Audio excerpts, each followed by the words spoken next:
Bahasa, ketika Majma' Fuqaha Jawa membatalkan nasab klan Ba'alwi yang tidak tersambung kepada Nabi Muhammad SAW. Akhir Januari 2026, sebuah peristiwa besar terjadi di kota Wali, Demak, Jawa Tengah. Para ahli fikih Indonesia yang berhimpun dalam wadah Majma' Fuqaha Jawa mengeluarkan sebuah maklumat yang mengguncang jagat Islam tanah air, bahkan berpotensi menggema ke dunia Islam internasional. Dalam maklumat itu, para fuqaha menyatakan satu hal yang selama ratusan tahun dianggap tak tersentuh. Nasab Habib Ba'alawi dibatalkan. Pembatalan ini bukan dengan satu alasan, tapi dengan 4 dalil yang disusun rapi, bernas, dan berlapis. Pertama, dalil syara. Kitab-kitab nasab otoritatif menyebut Ahmad bin Isa hanya memiliki 3 anak, yakni Muhammad, Ali, dan Hussein. Tidak ada nama Ubed, Ubaidillah atau Abdullah, yang selama ini jadi cantolan utama klaim nasab klan Ba'alawi. Kedua, dalil sejarah. 11 nama dalam rantai silsilah Habib Ba'alawi dari Ubed sampai dengan Maula Dawila dinilai sebagai tokoh fiktif. Bahkan nama yang paling sering dieluh-keluhkan, termasuk Fakih Muqaddam, menurut para fuqaha, tidak muncul dalam sumber sejaman dan tidak memiliki jejak historis yang bisa diverifikasi. Ketiga, dalil genetika.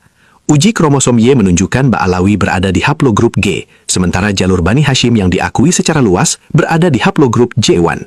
Keempat, dalil pemalsuan sejarah.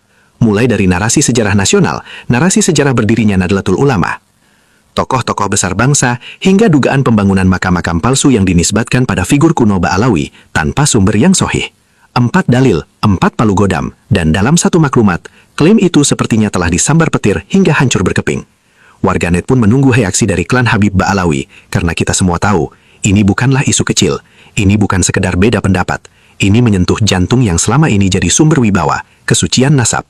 Maka secara logika, setelah tersebarnya maklumat pembatalan nasab dari Majma' Fuqaha Jawa itu, dunia media sosial harusnya gaduh, seharusnya ada perang narasi besar, seharusnya ada perlawanan, dan seharusnya ada ledakan. Tapi yang terjadi justru sebaliknya, sunyi senyap. Jangankan petir menggelegar, bahkan gemuruh pun tak ada. Tidak ada serangan balik, tidak ada klarifikasi, tidak ada bantahan resmi, tidak ada pula pernyataan pembelaan dari Robitoh Alawiyah sebagai satu-satunya lembaga pencatatan resmi silsilah nasab klan Ba'alawi.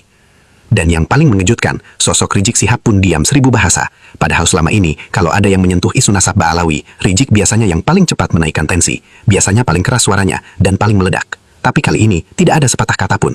Jangankan ajakan perang, secuil statement bantahan pun tidak terdengar.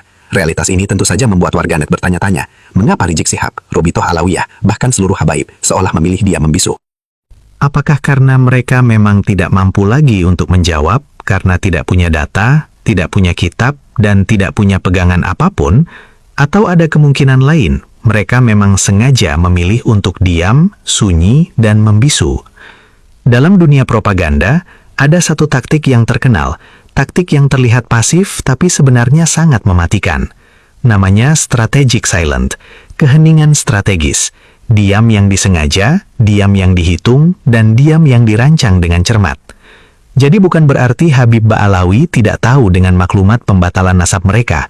Bukan pula berarti mereka tidak membaca berita tersebut. Mereka tahu, tapi mereka memilih menjadi seperti kata pepatah, kura-kura dalam perahu. Diam seolah tak ikut arus, padahal itu bagian dari sebuah permainan. Tujuannya satu, membunuh isu tanpa perlu perang narasi. Mereka paham betul. Kalau mereka merespon, isu ini justru akan naik kelas. Para habaib tahu benar, kalau isu ini naik ke arus media utama, maka posisi mereka akan semakin terjepit. Kalau mereka memberikan bantahan, publik pasti akan semakin penasaran. Kalau mereka marah, media sosial akan semakin memanas. Dan kalau mereka mengajak perang, putusan Demak ini justru akan menyebar lebih luas. Maka cara paling aman adalah membiarkan publik lupa. Dan mereka juga paham betul tabiat netizen Indonesia. Karena netizen itu jujur saja bukan pencinta kitab, bukan pemburu arsip, dan bukan pula penikmat kajian. Netizen hanya pencinta sensasi. Hari ini heboh, besok pindah tema, lusa akan lupa. Demikian yang diyakini oleh Habib klan Ba'alawi. Dengan demikian mereka sadar benar.